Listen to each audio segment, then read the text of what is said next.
There he is. All right. All right. Our next guest and the guest of honor. We all know everything he's done, but there was a point where I versatile individuals in entertainment. He is here with us. Farhan Akhtar, ladies and gentlemen.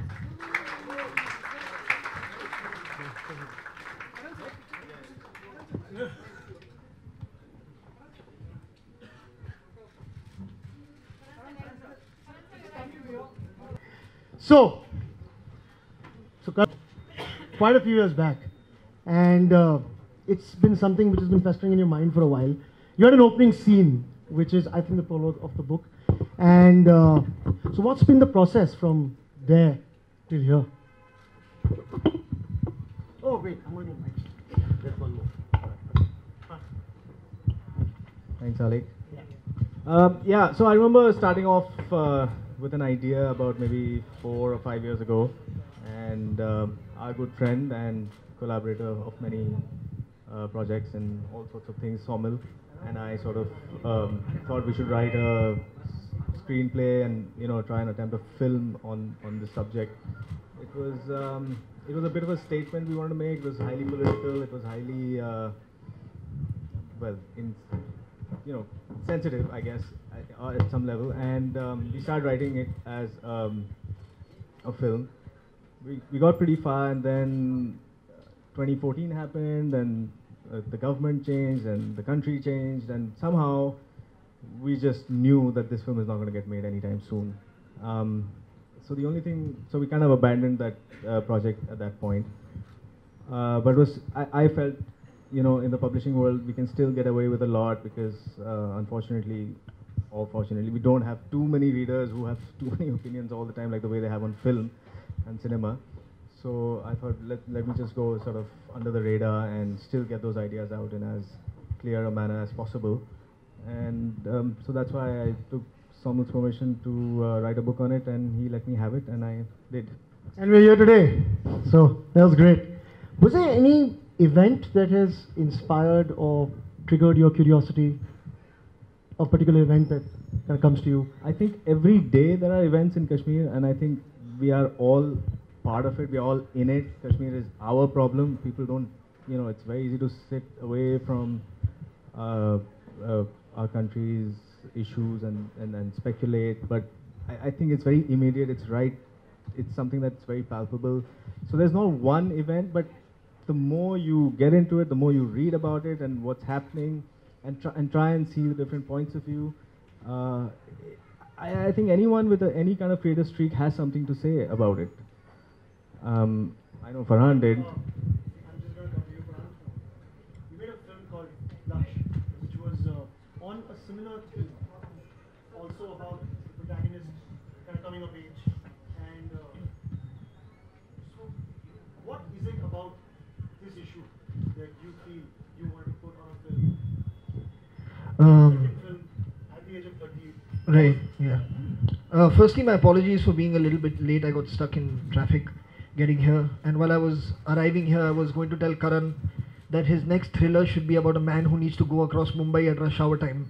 He has only 2 hours to defuse a bomb, save his family, do something really, really important. Will he make it?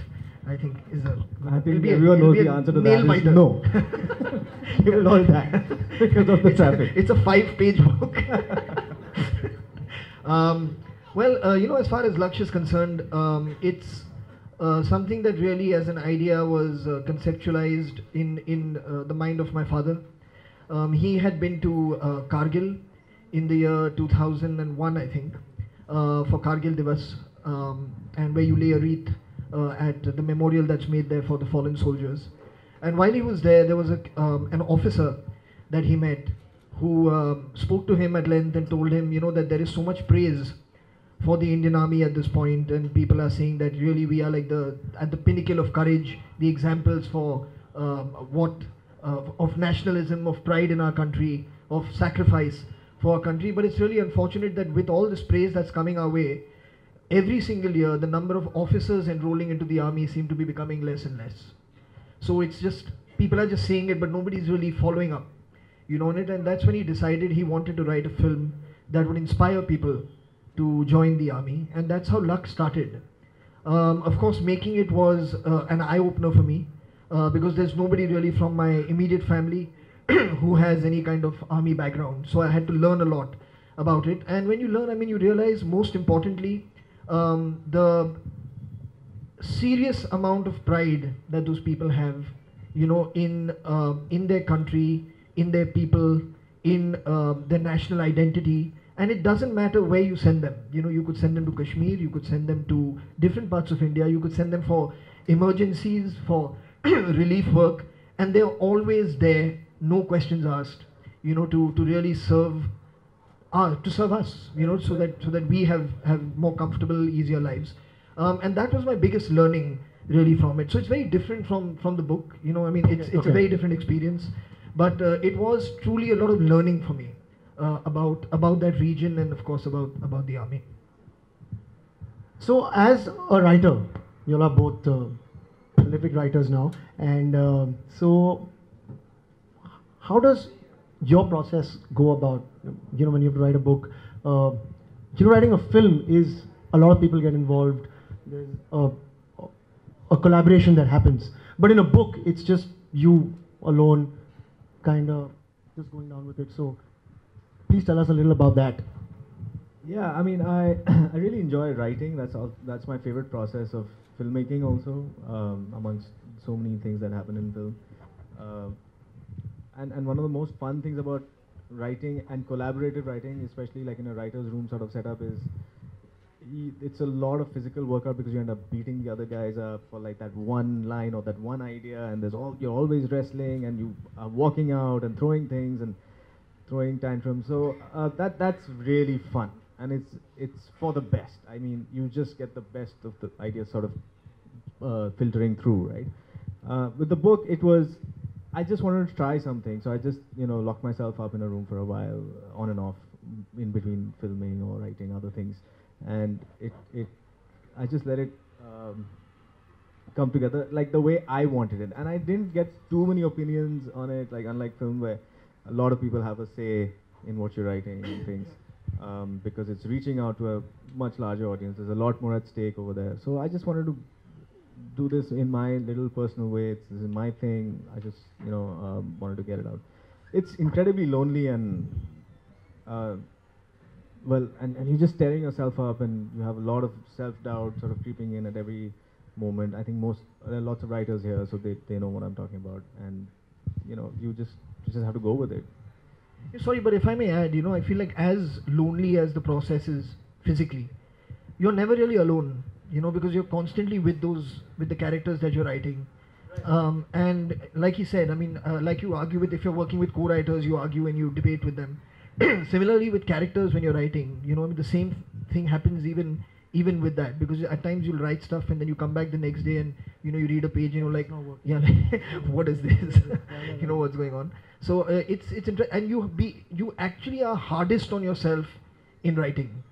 You know, when you're directing, which I mean Karan also has done very successfully, when you're directing, the thing is that there's so many other people involved that you actually end up doing the best that you possibly can, given everybody's temperament and given everybody's aesthetic and sense of performance. There's only that much you can do. Right. But when you're writing, you're really, really hard on yourself. You know, like the critical factor should really be up there, because you only have yourself, you know, as a judge, absolutely, as the best judge. So the more time you give and the more effort you put, and the more you're willing to grapple with those ideas, you know, and just really, really try to get the best out of what you want. It's tedious, but I mean it's an amazing process when it comes together well. So what's the one thing about his writing style that you really like? Well, it's Storytelling ability. I think it's unique. You know, I think what does set him apart, whether it's the film that he wrote for us, it's the show that he's done, and now this book. I think what he has, his unique voice. You know, and I think that's the most important thing that you can look for in any kind of creative force. It's very easy to write scripts that are doing the rounds right now. You know, aaj love stories chal rahi hai, come on, let's write a love story. Now thrillers are working, chalo, let's write a thriller. Comedies are the flavor of the season, let's get, you know what I mean? It's very easy to do that. Good and bad is a separate issue, but it's easier to do it because everyone's doing it. You know, so you can fit in more easily. But if you're choosing to do things that are different from what is happening, and you know that there is a certain risk involved. And when that risk does pay off, like I think on a huge level, when they came to us with Inside Edge, and the story that they had created, it was very risky, and we knew that there'll be certain feathers that might get ruffled along the process of doing it. But there was a serious belief in the material that he had written, and he had a vision for how he wanted to make it. And the writing was something that you don't get to read in at least in the Indian web series or TV series context. So that bravado, and that unique style, I think, is definitely his USP for writing. Mike's kind of gone. Thanks. Speak to you, but no, it's okay. So Karan, this actually started off as a film script, and would you ever like to make a film out of this, or would you want to do a series out of it? Yeah, right now I'm super disillusioned with the whole film scene. Sorry, but it's.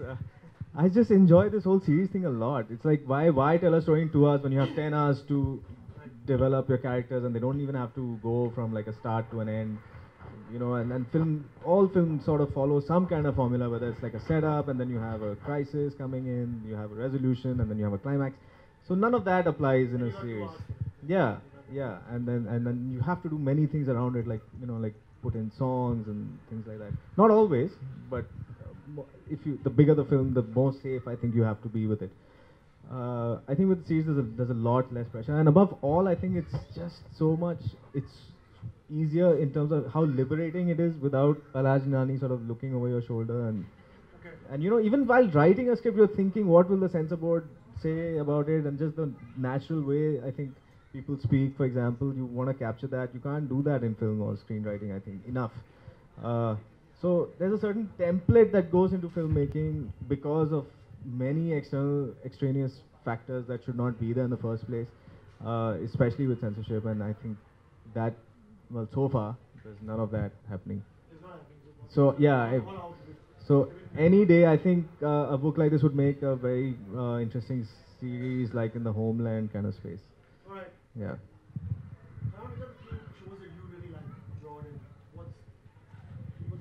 Which are the shows that I like abroad?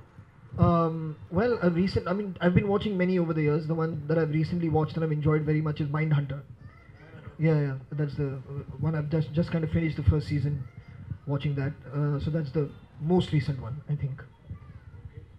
So, I thought the end of the book was kind of lend itself to a sequel organically. So, what's the plan there? There is no plan. There's never a plan. I smell a franchise. I remember we have this conversation at the end of every film. Yeah, so. But you end your stuff like that, even in yeah, well, Inside Edge. yeah. No, Inside Edge for sure. There's going to be a second season because Yeah, we want that too. Inside Edge has a season 2, guys. Officially. Yes, it's official now. So, this could. Maybe. Never say never. All right. So,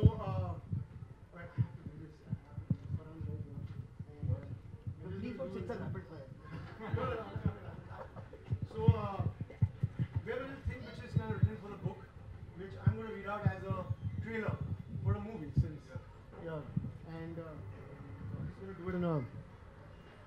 I'm just going to say it, okay? Kashmir Nama's quest is to answer that one question, which the citizens of India, Pakistan, and even the world are now grappling to answer. What is the cost of Kashmir? I think, but I don't know. All right, sorry. I know what that sounded like. I know what that sounded like. I never heard that voice before myself. All I can say is that you all didn't need to wait for me. You all could have started early. Alright. All right, so with that, let's unveil the book now, yeah? Yes. Kind of veiled. Yeah, unveil actual book. Okay. We're going to have you read for us, just like a page or two. So let's have you unveil the book now. Come.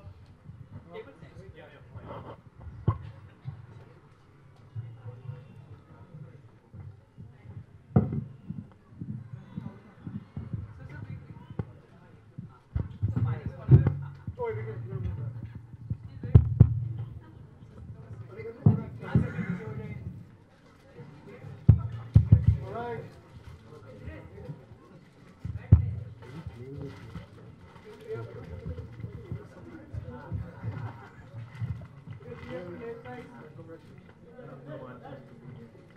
Big round of applause, ladies and gentlemen.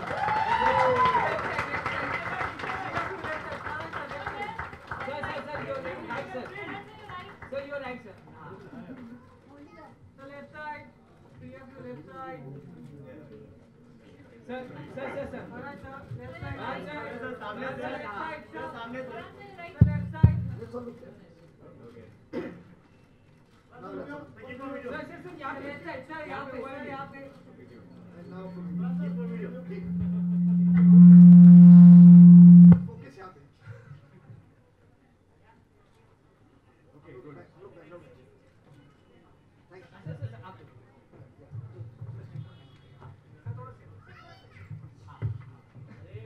Start from left side, sir. Both of you. Farhan sir, सामने. क्या बोलते हैं straight? Photo. Sir, you're right. Both of you left side. Farhan sir.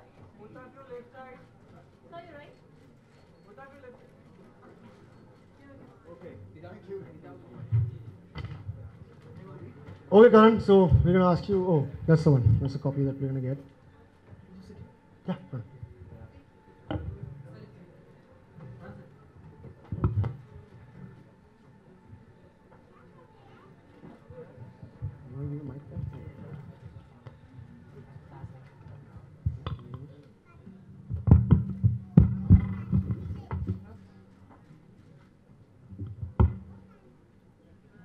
Okay, so the story has, the book has three storylines that sort of intersect, and this is one of them. It's about a goat herd who's a Kashmiri, and this is from the middle somewhere, but you don't need a backstory. It's fine. Javed had taken a state bus and traveled most of the way, staring out of the frame of his window at the white vistas streaked by shifting patterns of chinar trees. Like a stain, the polluting, overcrowded bus sputtered on through the thin layer of unsullied snow.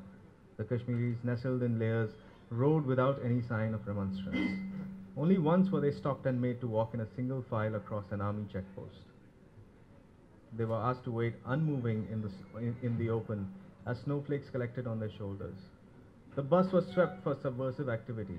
As victimized Javed felt during such episodes of harassment, this journey with his fellow travelers was always an odd comfort for them. The bus wound its way to the town where Javed had a few buyers for his produce. There was rampant construction going on, the air burdened with dust and cement. He sought out his destination, a dairy shop in the main market run by an old enterprising Punjabi businessman. Gulshan Singh had come on his honeymoon in the 70s and astonished by the sheer beauty of Kashmir, had stayed back and set up shop in Baramulla. Until the late 1980s, his luck was flourishing. He had a network of stores across Kashmir, but the rise of militancy had decimated his business to a single outlet. Javed was turning the corner when he spotted his son's older friend Shaukat smoking at a tea stall. Their eyes met. Shaukat stood up in a reflex action of respect and threw down his cigarette. Javed smiled and indicated for him to wait, that he would see him in 5 minutes. Shaukat nodded and sat down with his two companions, who Javed recognized as teachers from a local madrasa. Gulshan Singh greeted his goat milk supplier with tired eyes and a raspy voice. The variety of his turbans, one